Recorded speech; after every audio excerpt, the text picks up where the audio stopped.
सच्ची कृष्ण कथा की लेखिका रमा अग्रवाल की तरफ से आप सबको राधे राधे। आज अक्षय तृतीया है और आप सबको अक्षय तृतीया की बहुत बहुत हार्दिक शुभकामनाएं।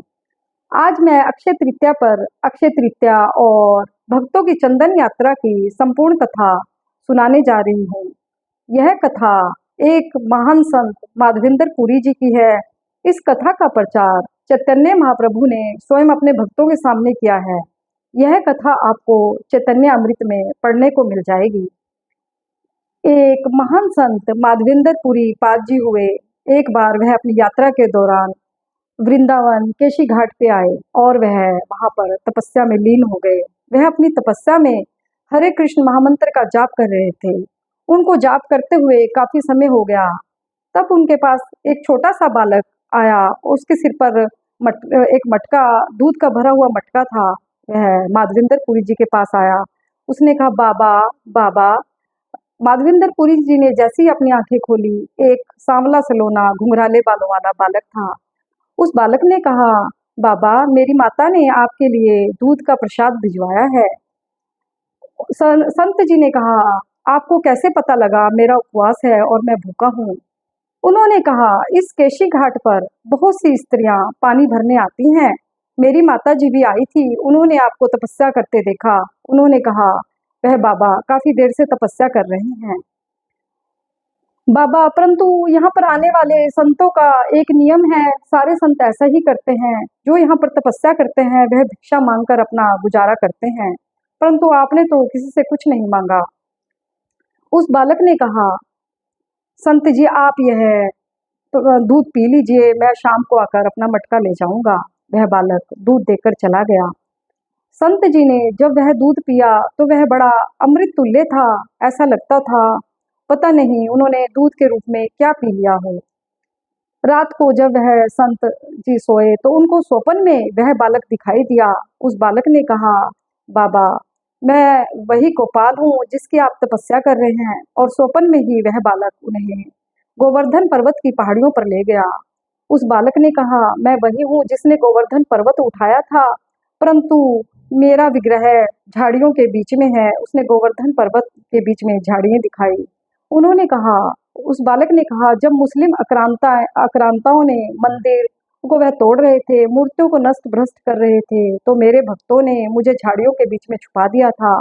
मैं काफी लंबे समय से आपका इंतजार कर रहा था कि माधवेंद्र पुरी आए और मुझे फिर से स्थापित करें। अब वह समय आ गया है, आप इसके लिए गांव वालों की मदद लीजिए। सुबह माधवेंद्र पुरी जी की जब आंख खुली तो उन्होंने गांव वालों को कहा, तुम्हारे गोपाल जी गोवर्धन पर्वत के ऊपर झाड़ियों के बीच में है। अब तो सारे गांव वाले कुल्हाड़ियां लेकर झाड़ियों को काटने के लिए संत जी के साथ चल दिए और सचमुच झाड़ियों के बीच में से गोपाल जी का विग्रह मिला। उन गोपाल जी ने स्वप्न में माधवेंद्र पुरी जी को यह भी कहा था, आप मेरे ऊपर काफी जल का अभिषेक कीजिए, जिससे एक तो मेरी मूर्ति स्वच्छ हो जाए और जिससे मुझे शीतलता भी प्रदान हो। अब गोविंद घाट का 900 घड़े भर के जल लाया गया, जिसका उन गोपाल जी को अभिषेक किया गया। अब उन गोपाल जी को गोवर्धन पर्वत के ऊपर एक पत्थर के ऊपर स्थापित किया गया। एक पत्थर गोपाल जी के नीचे और एक पीछे की तरफ एक पत्थर लगाकर उनका सिंहासन बनाया गया। अब तो ब्रज में बहुत उत्सव हुआ। ब्रज की सारी स्त्रियां पकवान बना बनाकर भगवान जी के लिए लेकर आई। कोई पूरी बना के लाई, कोई सब्जी बना के लाई, कोई फल लाई, कोई मिठाई लाई, कोई पकौड़े लेके आई। अब तो वहाँ ऐसा उत्सव हुआ जैसे अन्नकूट का भोग भगवान को लगा रहे हैं। एक तो गोवर्धन पर्वत, ऊपर से भोजन का भी वहां पर एक पहाड़ बन गया। माधवेंद्र पुरी जी ने भगवान को भोजन लगाने के बाद एक उसी प्रसाद का भंडारा किया। अब तो वहां पर बहुत भारी उत्सव हुआ और वह उत्सव 2 साल तक चलता रहा। अब तो सब माधवेंद्र पुरी जी की जय जयकार करने लगे कि उनकी वजह से उनके गोपाल जी दोबारा वहां पर स्थापित हो गए। अब बंगाल के एक सेठ ने वहां पर गोवर्धन पर्वत पर गोपाल जी का मंदिर भी बना दिया। माधवेंद्र पुरी जी ने बंगाल के ही 2 पुजारियों को वहां पूजा के लिए नियुक्त किया। भगवान तो अब मंदिर के अंदर रहते थे, पर माधवेंद्र पुरी जी अब भी कुटिया में ही रहते थे। एक दिन फिर से गोपाल जी ने माधवेंद्र पुरी जी को स्वप्न में दर्शन दिए और कहा, मेरी शीतलता, अभी मुझे बहुत ज्यादा गर्मी लग रही है और मुझे अभी और शीतलता चाहिए। तुम मल्य पर्वत से जाकर मेरे लिए चंदन लेके आओ और मेरे ऊपर चंदन का लेप करो, तब जाकर मुझे शीतलता मिलेगी। माधवेंद्र पुरी जी अगले दिन ही बिना सोचे समझे उड़ीसा की ओर चल दिए, क्योंकि उड़ीसा में ही मल्य पर्वत था। परंतु उस समय आने जाने के कोई साधन नहीं थे। माधवेंद्र पुरी जी पैदल ही उड़ीसा की ओर चल दिए। उड़ीसा में ही एक गोपीनाथ जी का मंदिर है। अब माधवेंद्र पुरी जी ने सोचा, जब मैं यहाँ तक आया हूँ तो मैं गोपीनाथ जी के भी दर्शन करता जाऊंगा। गोपीनाथ मंदिर में भगवान को खीर का प्रसाद लगता है।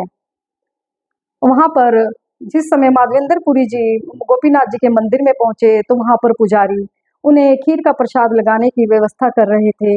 माधवेंद्र पुरी जी के मुंह में खीर को देखकर पानी आ गया, क्योंकि उसमें बहुत से ड्राई फ्रूट थे। तो उन्होंने सोचा, मैं भी थोड़ी सी खीर चख के देख सकता, फिर मैं भी अपने गोपाल जी के लिए ऐसी ही खीर बनाऊंगा। परंतु उसी समय उन्हें दोबारा आत्मग्लानि हुई कि भगवान को प्रसाद लगने से पहले मेरे मुंह में पानी आ गया, और वह मंदिर से बाहर निकल गए। पुजारियों ने भगवान जी के आगे खीर लगाई, 12 दोनों में भगवान के आगे खीर लगाई गई, भगवान जी के आगे पर्दा कर दिया गया। आज भगवान गोपीनाथ ने अपने भक्त माधवेंद्र पुरी जी के लिए खीर की चोरी की। उन्होंने एक दूना उठाकर अपने कपड़ों के बीच में छुपा लिया। पर्दा खुला। अब 11 दोने पुजारी ने खीर के उठा लिए और पुजारी जी को पता नहीं चला कि आज गोपीनाथ भगवान ने खीर चोरी कर ली। थोड़ी देर में उस मंदिर के पुजारी की आंख लग गई, तो स्वप्न में गोपीनाथ जी ने पुजारी को कहा, तुम अपनी ड्यूटी अच्छे से नहीं करते। पुजारी जी ने कहा, प्रभु आपको तीनों समय तो प्रसाद लगाता हूँ, अभी आपको खीर का प्रसाद लगाया है, तो मैं मेरी ड्यूटी में क्या कमी रह गई। उन्होंने कहा, क्या तुमने खीर के दूने गिने थे? उसमें से एक खीर का दूना मैंने चुरा लिया। पुजारी ने स्वप्न में ही भगवान से पूछा, आपने दूना क्यों चुराया, जबकि हमने तो आपके आगे प्रसाद लगा दिया था। उन्होंने कहा, मैंने अपने एक भक्त माधवेंद्र पुरी के लिए यह खीर चुराई है।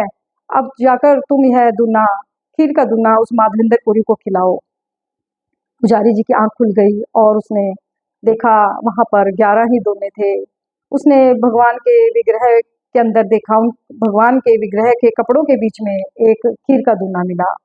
अब पुजारी सोचने लगा, मैंने तो माधवेंद्र पुरी को देखा भी नहीं, वो कैसा है, कैसा दिखता है, मैं उसको कहाँ ढूंढूं। अब वह पुजारी जी सारे बाजार में घूमने लगे और माधवेंद्र पुरी को आवाज लगाने लगे। माधवेंद्र पुरी जी ने वह आवाज सुनी तो वह सोचने लगे, पुजारी जी मुझे क्यों बुला रहे हैं, ऐसा मुझे तो कोई यहाँ जानता भी नहीं। माधवेंद्र पुरी जी ने कहा, मुझसे क्या गलती हो गई, परंतु पुजारी जी तो उनके चरणों में गिर पड़े और उन्होंने कहा, यह खीर का प्रसाद आपके लिए है। माधवेंद्र पुरी जी ने कहा, मेरे लिए खीर का प्रसाद? उन्होंने कहा कि ठाकुर जी ने स्वयं आपके लिए यह खीर का प्रसाद चुराया है। और पुजारी जी ने सारी कहानी माधवेंद्र पुरी जी को बताई। माधवेंद्र पुरी जी की तो आंखों में आंसू आ गए। आज भगवान ने मेरे लिए खीर की चोरी की। तब से गोपीनाथ जी का नाम खीर चोर हरि पड़ गया, या इनको खीर चोरा हरि भी कहते हैं। अब वहां पर माधवेंद्र पुरी जी की जय जयकार होने लगी। आसपास के लोग मानने लगे कि बहुत पहुंचे हुए संत हैं, इन्होंने ही गोवर्धन पर्वत पर गोपाल जी को प्रतिष्ठित किया है। आज गोपीनाथ जी ने इनके लिए खीर चुराई है। अब तो उनकी जय जयकार होने लगी। माधवेंद्र पुरी जी को लगा, यह जय जयकार, ज्यादा मान प्रतिष्ठा मेरी भक्ति में बाधा बन सकती है, इसलिए वह रात को बिना किसी को बताए जगन्नाथपुरी की ओर चल दिए। अब वह जगन्नाथपुरी में जाकर एक दुकान बाजार में घूमने लगे और एक चंदन व्यापारी से उन्होंने 1 किलो चंदन मांगा। वह व्यापारी माधवेंद्र पुरी जी को पहचान गया कि यह पहुंचे हुए संत हैं। अब उसने उनको 1 किलो चंदन दे दिया। अब माधवेंद्र पुरी जी को कम से कम 20 किलो चंदन चाहिए था।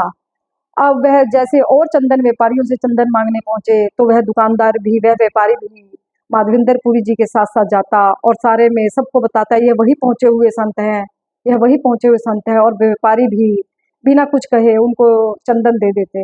इस तरह माधवेंद्र पुरी जी के पास 15-20 किलो चंदन इकट्ठा हो गया। जगन्नाथपुरी के राजा को पता चला कि एक पहुंचे हुए संत यहाँ पधारे हैं, तो वह भी उनसे मिलने पहुंचा और उनको पता चला कि ये यहाँ पर गोपाल जी के लिए चंदन लेने आए हैं। तो राजा ने 20 किलो चंदन अपने पास से ही माधवेंद्रपुरी जी को दे दिया। अब उनके पास 40 किलो चंदन हो गया।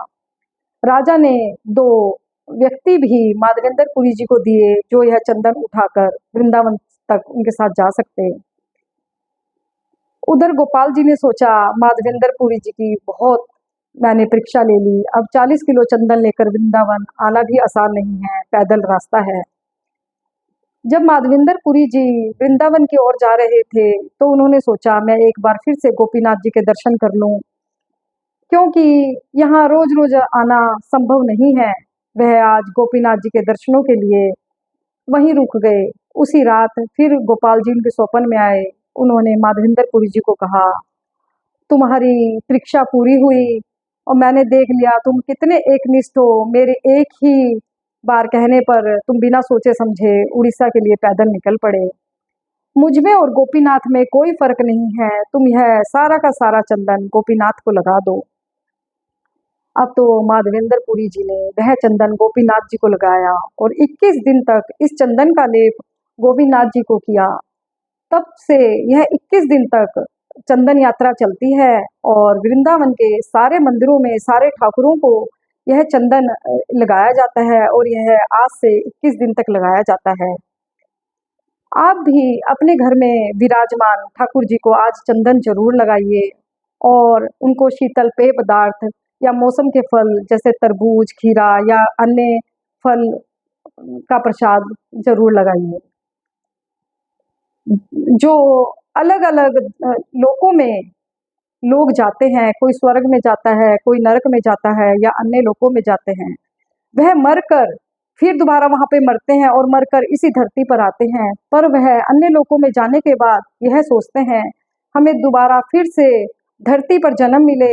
धरती पर जन्म लेने के लिए देवता भी तरसते हैं। वह लोग सोचते हैं अगर हम मनुष्य बनकर भी ना जाएं तो हम बेशक कोई तितली या कोई कीट पतंगा बनकर ही इस धरती पर चले जाएं और फिर से हम हरि नाम संकीर्तन में अपने पंख फैलाकर नाचें गाएं, क्योंकि यह मृत्यु लोक ही अगर दुखों का घर है तो सुखों का घर भी यही मृत्यु लोक है। क्योंकि यह एक ऐसी जगह है जहाँ पर हम भगवान का ज़्यादा से ज़्यादा हरि नाम संकीर्तन, भगवान की कथाएं सुन सकते हैं। अन्य लोकों में ऐसा नहीं है। सिर्फ यहीं के किए हुए सद्कर्म ही हमें अन्य लोकों तक लेकर जाएंगे। इसलिए आप अपने आप को अपने दैनिक कर्म करते हुए जो आपकी जिम्मेवारियां हैं, जिम्मेवारियों को पूरा करते हुए भगवान की भक्ति से जुड़े रहें, सद्कर्म करें, भगवान की कथाएं सुने और प्रतिदिन जितना भी हो सके भगवान के नाम का जाप करें। हरे कृष्ण कृष्ण कृष्ण हरे हरे, हरे राम राम राम हरे हरे। मेरी भगवान से यही प्रार्थना है, अक्षय तृतीया पर आपकी भी भक्ति बढ़े और मेरी भी भक्ति दिन प्रतिदिन बढ़ती रहे। जय जय श्री राधे।